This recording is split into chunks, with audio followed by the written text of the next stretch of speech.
Hey everyone, I never thought I'd find myself writing a post like this, but I guess life has a way of throwing curveballs when you least expect it. My name is Mark. I'm 34 and I've been married to Emily, who's 32, for 6 years now. She's a wedding planner, a really good one too. Emily built her business from the ground up, and she's always been passionate about creating the perfect day for her clients. I've always been so proud of her dedication and success. But lately things have taken a turn and I'm not sure what to do. It all started a few months ago.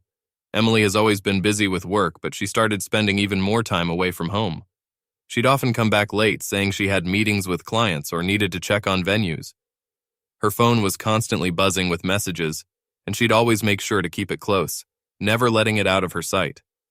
It felt like she was slipping away from me, and I couldn't shake the feeling that something was wrong. One evening, while Emily was in the shower, her phone buzzed with a text. Normally, I wouldn't invade her privacy, but curiosity got the best of me. I glanced at the screen and saw a message from a client named Jake. It read, "Can't wait to see you tonight. Same place?" My heart sank.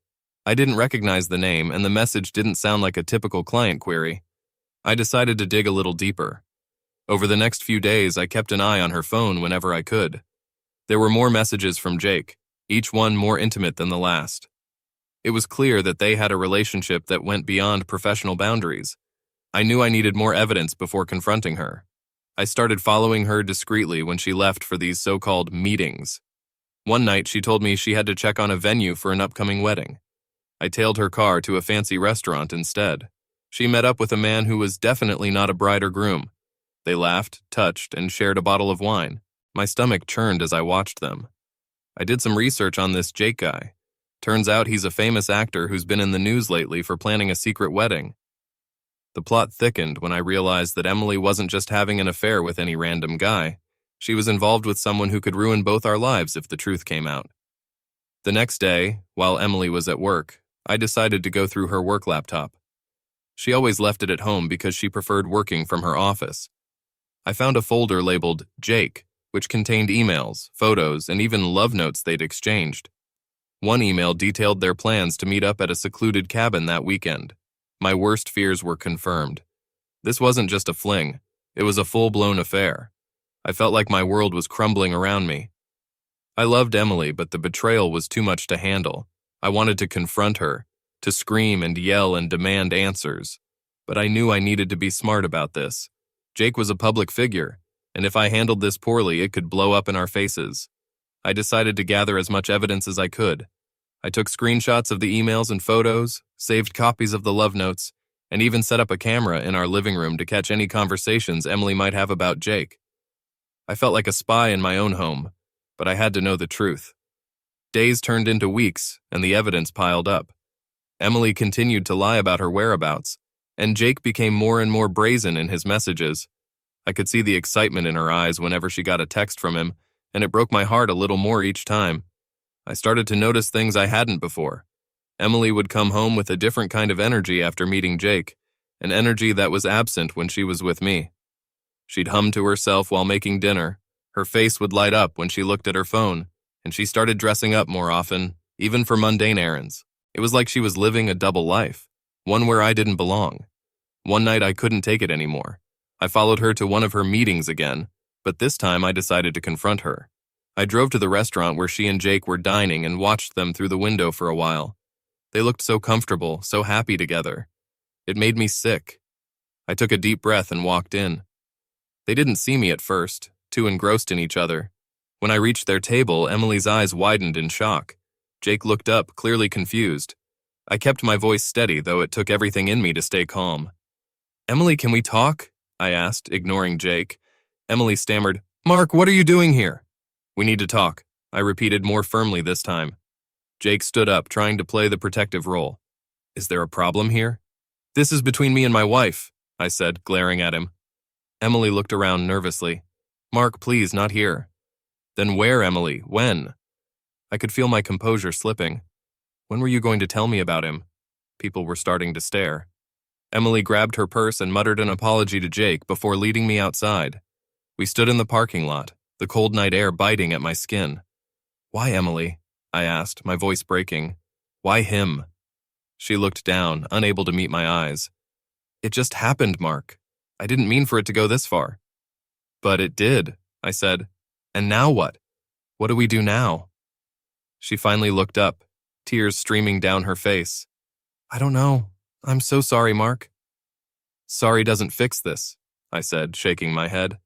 You've been lying to me for months. Do you even love me anymore? I do love you, she insisted. But I also have feelings for Jake. I'm so confused. I felt like the ground was falling away beneath me. How do you compete with a fantasy? How do you fight for someone who's already given their heart to someone else? I didn't have any answers. I just knew I couldn't keep living like this. I turned and walked away, leaving Emily standing there crying. I drove home in a daze, my mind racing with everything that had happened. How had we gotten here? What had I missed? Was there anything I could have done differently? When I got home, I went straight to the bedroom and packed a bag. I needed time to think, to figure out what my next steps would be. I left a note on the kitchen counter for Emily, telling her I needed some space and would be staying with a friend for a while. I called my best friend Tom and asked if I could crash at his place. He didn't ask many questions, just told me to come over. When I arrived, he handed me a beer, and we sat in silence for a while. Finally, I told him everything. Man, that's rough, Tom said, shaking his head. I can't believe she did this to you. Me neither, I said, staring at the floor. What do I do now? I don't know, Tom admitted, but whatever you decide, I'm here for you. That night, I barely slept. My mind kept replaying the events of the evening over and over. I couldn't shake the image of Emily and Jake together so happy and carefree. It was like a knife twisting in my gut. The next morning, I called a lawyer. I needed to know my options, to understand what a separation or divorce would look like. It felt surreal, like I was living someone else's life. But I had to face reality.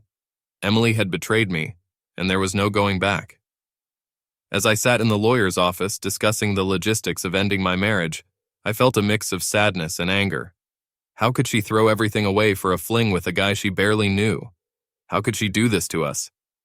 I still don't have all the answers. I'm taking things one day at a time, trying to figure out what my new normal looks like. I know there will be tough days ahead, but I also know I'll get through this. So to anyone out there who's been through something similar, how did you handle it?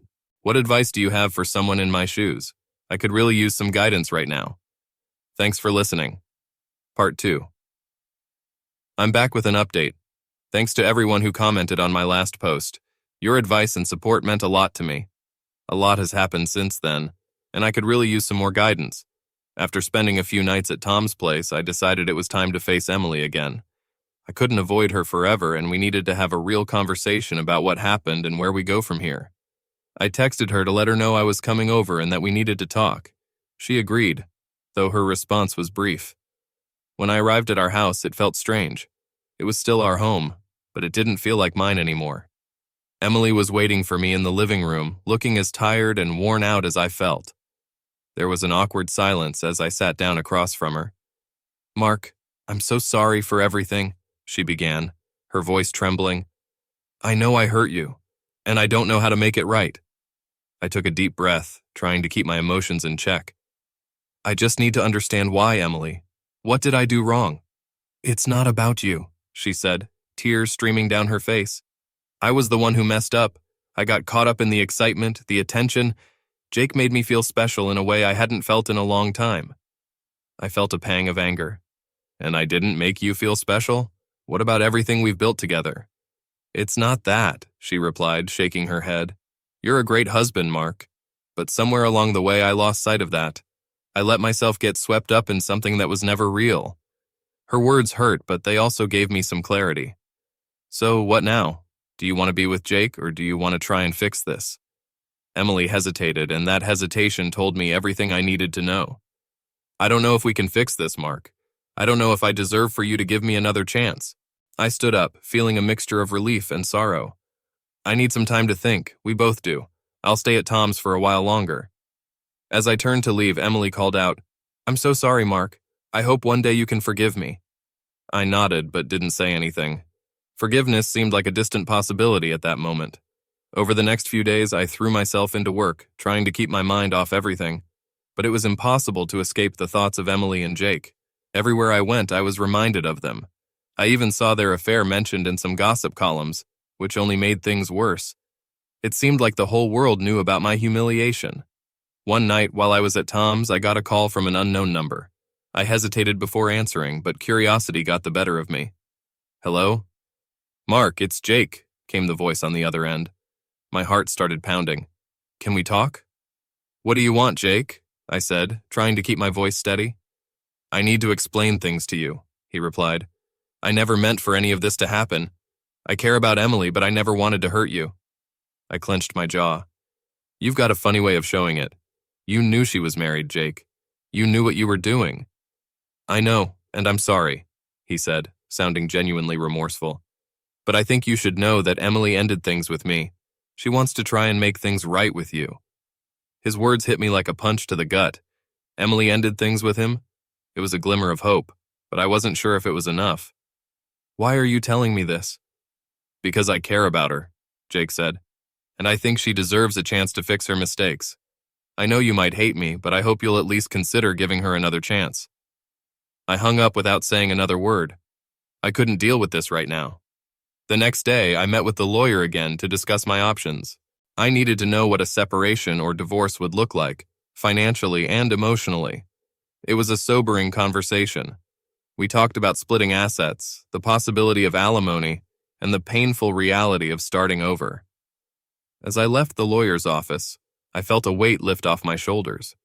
It was terrifying to think about ending my marriage, but it was also empowering to know that I had options. I didn't have to stay in a situation that made me miserable. Later that night, I got a text from Emily. She wanted to meet and talk again. Despite everything, I agreed. We met at a small cafe, away from prying eyes and gossip. "Thank you for meeting me," she said, looking more nervous than I'd ever seen her. "I just want to understand what you want, Emily," I said, trying to keep my voice calm. "Do you want to fix this or do you want to move on?" "I want to fix this," she said, her eyes pleading. "I know I've made terrible mistakes and I know I don't deserve it, but I want to try. I want to go to therapy, together and individually. I want to do whatever it takes to make things right." Her words were sincere, but I wasn't sure if I could trust them. "How do I know this isn't just another lie? How do I know you won't do this again?" "I'm willing to do whatever it takes to prove it to you," she replied. "I'll give you access to my phone, my emails, anything you need. I just want a chance to make things right." I looked into her eyes and saw the pain and regret there. Maybe she really was sincere. Maybe she really did want to fix things, but it wasn't just about what she wanted. It was about what I needed too. "I need time, Emily," I said finally. "I need time to figure out if I can trust you again, if I can forgive you." "I understand," she said, nodding. "Take all the time you need. I'll be here and I'll be working on myself in the meantime." As we left the cafe, I felt a glimmer of hope. It was faint, but it was there. Maybe, just maybe, we could find a way through this. But that was just the beginning. The real work was still ahead of us. We had to navigate the painful process of rebuilding trust, of facing the hurt and betrayal head on. It wasn't going to be easy, and I wasn't sure if we'd make it. But for the first time in weeks, I felt like there was a chance. Part 3. After that last conversation with Emily, I felt more conflicted than ever. On one hand, I could see her genuine remorse and desire to fix things. On the other, I couldn't shake the images of her and Jake together, laughing, touching, sharing moments that should have been ours. Trust, once broken, is incredibly hard to rebuild, and I wasn't sure if I could ever look at her the same way again. Emily and I agreed to start therapy, both together and separately. Our first joint session was tough. The therapist asked us to talk about how we ended up here, and Emily's affair came up almost immediately. She admitted to everything: the sneaking around, the lies, the guilt she felt every time she came home to me. Hearing her say it out loud was like ripping open a wound that was just starting to scab over. "I didn't plan for it to happen," Emily said, tears streaming down her face. "I was just so caught up in the excitement and the attention. Jake made me feel alive in a way I hadn't felt in years. But it was all a fantasy, and I see that now." The therapist nodded, turning to me. "Mark, how do you feel hearing Emily say this?" I took a deep breath, trying to keep my voice steady. It hurts. A lot. I keep wondering what I did wrong, why I wasn't enough. It's not about you not being enough, Emily interjected, her voice breaking. This was my mistake, my failure. You've always been more than enough. Despite her words, the pain didn't lessen. But at least she was acknowledging her fault, which was a start. Our individual sessions were equally challenging. My therapist urged me to explore my feelings of betrayal and anger, to understand them and not push them aside. It was exhausting, but necessary. I needed to confront my emotions head-on if there was any hope of moving forward, whether that was with Emily or on my own.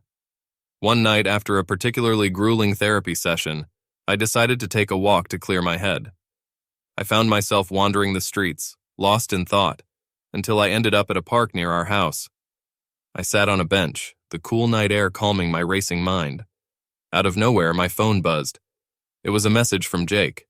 I hesitated, then opened it. Mark, I know I'm the last person you want to hear from, but I need to apologize again. I didn't just hurt you. I hurt Emily too. I've ended things with her, and I hope you two can find a way to heal. I didn't reply. What could I say? His apology didn't change what had happened, and I wasn't interested in hearing more from him. But his message did make me think about Emily. She had ended things with Jake, which meant she was serious about trying to fix our marriage. Did I owe it to her and to myself to give her that chance? The next few weeks were a blur of therapy sessions, awkward conversations, and painful silences. Emily and I started spending more time together, trying to reconnect. We went for walks, cooked dinner together, and even watched some of our favorite shows. It was awkward at first, but slowly it started to feel a little more normal. One evening, we decided to revisit the restaurant where I'd confronted her and Jake. It was Emily's idea, a way to reclaim the place and make new memories. As we sat down, I could see the nervousness in her eyes. Are you sure about this? I asked, reaching across the table to take her hand. She nodded. Yes, I want us to move forward, and I think this is a step we need to take. Dinner was surprisingly pleasant. We talked about work, friends, and even reminisced about some of our favorite moments together. For the first time in a long while, I felt a flicker of hope. But rebuilding trust wasn't just about spending time together. It was about honesty, openness, and confronting the issues that had led us here. We had to dig deep into our relationship, examining the cracks and figuring out how to repair them. One night, as we sat in the living room, Emily turned to me with a serious look. Mark, I need to know. What do you need from me to even start trusting me again? I thought for a moment. Transparency. I need you to be completely honest with me about everything. No more secrets, no more lies. If we're going to make this work, we need to rebuild our foundation. She nodded. I understand, and I promise no more secrets. I'll do whatever it takes. And she did. Emily gave me access to her phone, her emails, even her work laptop. It felt strange, like I was invading her privacy, but it also gave me some peace of mind. Slowly, I started to believe that she was serious about making things right. Therapy was helping too. Our sessions were tough, but they forced us to communicate in ways we hadn't before. We talked about our fears, our insecurities, and our hopes for the future. It wasn't easy, but it was necessary.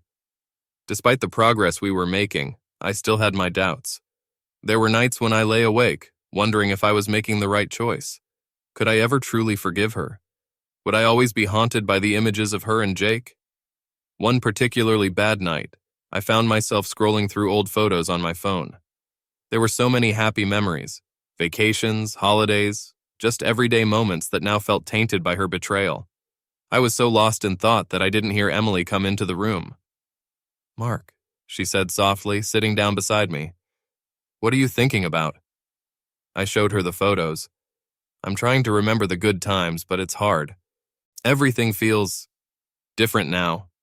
She looked at the screen, tears welling up in her eyes. I know I can't change what I did, but I want to make new memories with you. Better ones, if you'll let me. I didn't know what to say. Part of me wanted to believe her, to give us a second chance. Another part of me was scared of getting hurt again. In the end, I decided to take it one day at a time. We continued therapy, kept communicating, and tried to rebuild our lives together. There were good days and bad days, but slowly, things started to improve. One afternoon, Emily suggested we take a weekend trip to a cabin we used to visit before everything went wrong. It was a place full of happy memories, and she thought it might help us reconnect. I was hesitant, but I agreed. The trip turned out to be exactly what we needed. Away from the stress of everyday life, we were able to relax and enjoy each other's company. We hiked, cooked together, and spent long evenings talking by the fire. It felt like we were rediscovering each other bit by bit. As we sat on the porch one evening watching the sunset, Emily took my hand. "Mark, I know we have a long way to go, but I'm so grateful you're giving us this chance. I love you." I squeezed her hand, feeling a warmth I hadn't felt in a long time. "I love you too, Emily. We'll get through this, one step at a time." So, to everyone who's been following my story, I want to thank you for your support and advice. We're not out of the woods yet, but we're making progress. For those of you who've been through something similar, how did you rebuild trust? How did you find a way forward? Any advice would be greatly appreciated. Thanks for listening. Last part. Hey everyone, it's me again. Thanks for sticking with me through this wild journey. This will be my last update because I feel like things are finally coming to a resolution. Here's how everything played out. After our weekend trip to the cabin, things started to improve between Emily and me. We were communicating better, spending quality time together, and slowly rebuilding the trust that had been shattered. Therapy continued to be a big part of our lives, helping us navigate the complex emotions and challenges we faced. But as much as things were getting better, I still had my doubts. One night, during a particularly intense therapy session, our therapist asked us both to write letters to each other, expressing our feelings and hopes for the future. It was an exercise in vulnerability, and honestly, I was nervous about what Emily might write. When we exchanged letters a week later, I was floored by her honesty. She poured her heart out, admitting her mistakes, expressing her remorse, and detailing her commitment to making things right. She wrote about her love for me and her desire to rebuild our life together, no matter how long it took. Reading her words, I felt a mixture of sadness, hope, and a glimmer of belief that maybe, just maybe, we could get through this. Here's a snippet from Emily's letter. "Mark, I know I've hurt you deeply, and for that I am truly sorry. There are no excuses for what I did, only regrets. I want you to know that I am committed to us, to healing and to becoming the wife you deserve. I love you more than words can express, and I will spend the rest of my life proving that to you." Her words touched me, but I still had my own fears and insecurities to work through. My letter to her was just as honest, detailing my pain, my doubts, and my tentative hope for the future. We read our letters together in therapy, and it felt like a breakthrough moment, a new foundation for our relationship. But rebuilding trust wasn't just about words, it was about actions, consistency, and time. Emily and I decided to take another trip, this time to visit some old friends who lived a few hours away. It was a way to reconnect with our past and create new, positive memories together. The trip was a success. We laughed, reminisced, and genuinely enjoyed each other's company. It was the first time in a long while that I felt a sense of normalcy and happiness. It reminded me of why I fell in love with Emily in the first place, and gave me hope that we could find our way back to each other. Back home, things continued to improve. We set up regular date nights, made an effort to be more open with each other, and focused on building a stronger, more honest relationship. It wasn't always easy, and there were still tough days, but we were making progress. One evening, Emily surprised me with a home-cooked dinner. She had recreated the meal from our first date, complete with candlelight and the same music playing softly in the background. As we sat down to eat, she took my hand and said, "Mark, I know we've been through a lot, but I want you to know how much I appreciate you giving us another chance. I love you more than ever, and I'm committed to us." Her sincerity touched me deeply. "I love you too, Emily. We've come a long way, and I'm starting to believe that we can really do this." We clinked our glasses together, and for the first time in a long while, I felt a sense of peace and optimism. But of course, real life isn't always so smooth. There were still moments of doubt, still times when I found myself questioning everything. One particularly bad night, I found myself spiraling, haunted by the images of Emily and Jake together. I went for a walk to clear my head, ending up at the same park where I'd confronted so many of my demons before. Sitting on that bench, I realized that forgiveness and healing weren't just about Emily. They were about me, too. I needed to let go of the anger and resentment that were holding me back. I needed to focus on the future, not the past. And most importantly, I needed to forgive myself for not seeing the signs, for not being able to prevent what happened. When I got home, Emily was waiting for me, a worried look on her face. "Mark, where did you go? I was so worried." "I just needed to clear my head," I said, taking her hand. "I've been doing a lot of thinking, and I realized something important. If we're going to move forward, I need to let go of the past. I need to forgive you, but I also need to forgive myself." She nodded, tears in her eyes. "I understand, and I'm here for you, whatever you need." We hugged, and for the first time in a long while, I felt a true sense of closure. It wasn't going to be easy, but I was ready to fully commit to our future together. The next few months were a period of growth and healing. We continued our therapy, both together and individually, and it made a huge difference. Emily started volunteering at a local shelter, wanting to give back and find a sense of purpose outside of her work. I threw myself into a new project at work, finding satisfaction and fulfillment in my career again. One day, Emily suggested we take a trip to visit her parents. It was something we hadn't done since the affair came to light, and I knew it was a big step for her. Her parents had always been supportive of our relationship, and I was nervous about how they'd react to everything that had happened. When we arrived, Emily's parents welcomed us with open arms. They knew about the affair and had been quietly supporting Emily through her journey to make things right. We spent the weekend talking, laughing, and reconnecting. It felt like another piece of the puzzle falling into place. On our last night there, Emily's father pulled me aside. "Mark, I just want you to know how much we appreciate what you're doing for Emily. She made a terrible mistake, but she loves you deeply, and we can see how hard she's working to fix things." "Thank you," I said, feeling a lump in my throat. "I love her too, and I'm doing my best to move forward." As we drove home, I felt a sense of contentment. We still had a long way to go, but we were making progress, one step at a time. A few weeks later, we had our final therapy session. Our therapist congratulated us on our progress, but reminded us that the journey of healing and growth never really ends. It's a continuous process, one that requires effort and commitment from both of us. Leaving the therapist's office, Emily took my hand. "I'm so proud of us, Mark. We've come so far, and I'm excited about our future." "Me too," I said, squeezing her hand. "We've got this." So, to everyone who's been following our story, thank you for your support and advice. It hasn't been an easy journey, but we've come out stronger on the other side.